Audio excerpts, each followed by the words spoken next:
They do not want you to think too much. That is why our country and our world has become so proliferated with entertainments, mass media, game shows, television shows, amusement parks, drugs, alcohol, and every kind of entertainment to keep the human mind entertained.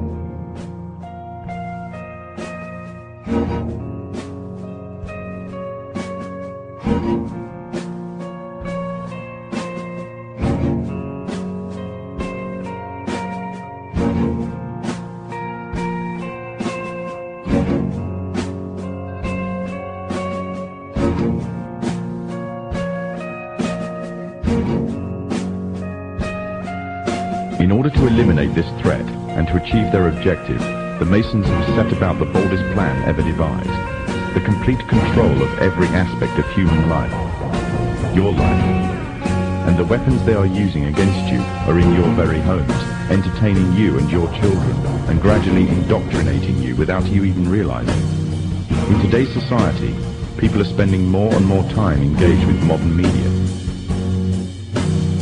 These media play a significant role in providing the basis for determining an individual's view of the world, but the goal is the same: to impose their beliefs, their ideology and their objectives on you in such a way that you begin to think your own. We are being hypnotized by people like this. The greatest hypnotist on planet Earth is a oblong box in the corner of the room. It is constantly telling us what to believe is real. We're being programmed to see the world in a certain way.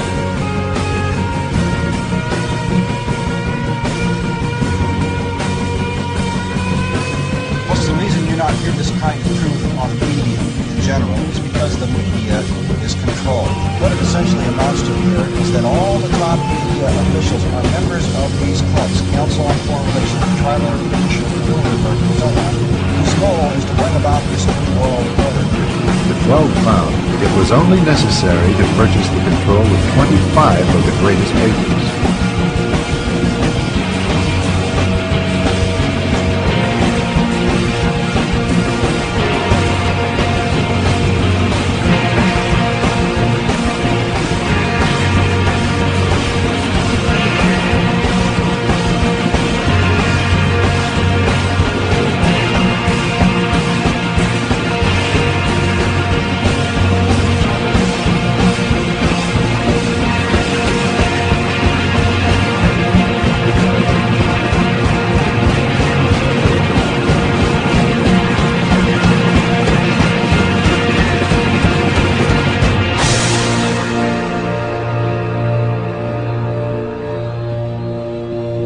There are certain people that do watch, like, the news, which I think is rubbish as well, because it's just empty. I mean, there's a book called Watching TV News by Neil Postman.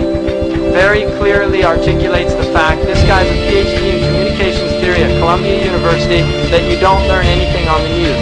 You, in fact, are actually dumbed down. Now, many people, especially young people, accept unquestioningly the reality by the media. Popular culture, movies, television, music carry messages about how society works and how people should behave. And so entertainment is not value-free. It has ideological content. It presents a worldview that influences the people who watch the programming. Now, there are two primary means by which people are manipulated and controlled. One is very simple, very basic, and that is simply the control of information. Working as an editor, it was easy to see how simple it is to change the meaning of an event or change the meaning of what someone says through editing. And so I was very well aware of how plastic and moldable media reality was. But I didn't fully appreciate the extent to which we are all manipulated and controlled by media, including those people who work in it. Using television as the prime example of how mental programming and mind control works, television is the most powerful weapon of psychological warfare in history. In fact, the ultimate control is to control people without their conscious awareness. Again, television as a prime example. Think back to whenever you have observed young children or older adults sitting, watching television.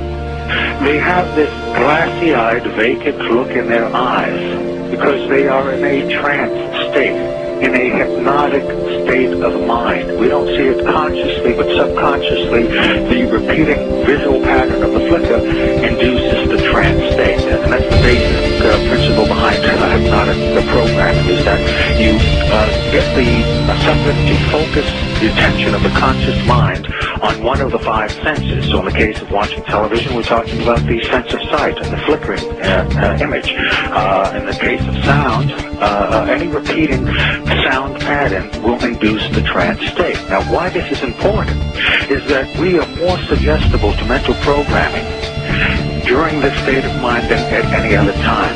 We're very vulnerable to manipulation at this time because the first order of business for a propagandist or an advertiser is to create the circumstances that will induce a state of mind that is favorable to the reception of their message. And that state of mind is the hypnotic state of mind, making television extremely important in this whole process of creating a unified mindset among the entire population.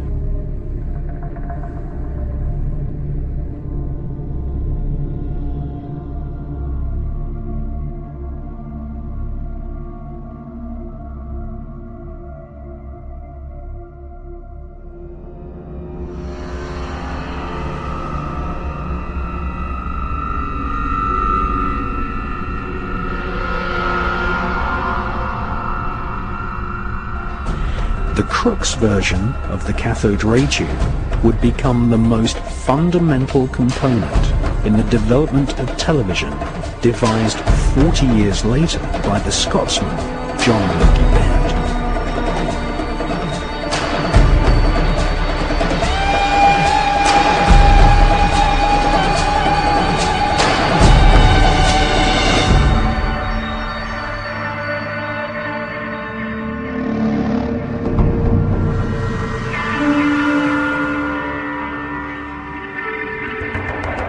The Maltese cross is an ancient emblem used by magicians, Kabbalists, royal Satanists, Nazis, and the infamous American Phi Beta Kappa secret society. Crookes managed to project a shadowy image at the other end of the cathode ray tube, which was the first ever electrically created image known to man.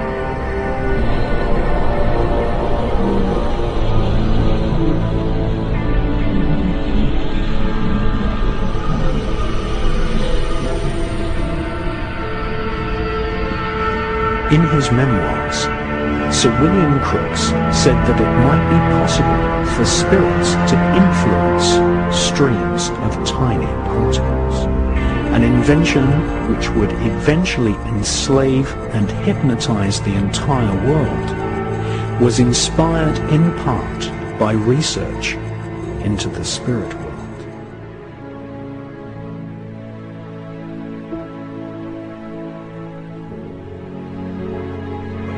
Because the only truth you know is what you get over this tube. Right now, there is a whole, an entire generation that never knew anything that didn't come out of this tube. This tube is the gospel, the ultimate revelation. This tube can make or break presidents, popes, prime ministers. This tube is the most awesome goddamn force in the whole godless world. And woe is us if it ever falls into the hands of the wrong people. We deal in illusions, man. None of it is true. But you people sit there day after day, night after night, all ages, colors, creeds. We're all you know. You're beginning to believe the illusions we're spinning here. You're beginning to think that the tube is reality and that your own lives are unreal. You do whatever the tube tells you. You dress like the tube. You eat like the tube. You raise your children like the tube. You even think like the tube. This is mass madness, you maniacs. In God's name, you people are the real thing. We are the illusion. So if you want the truth, go to God.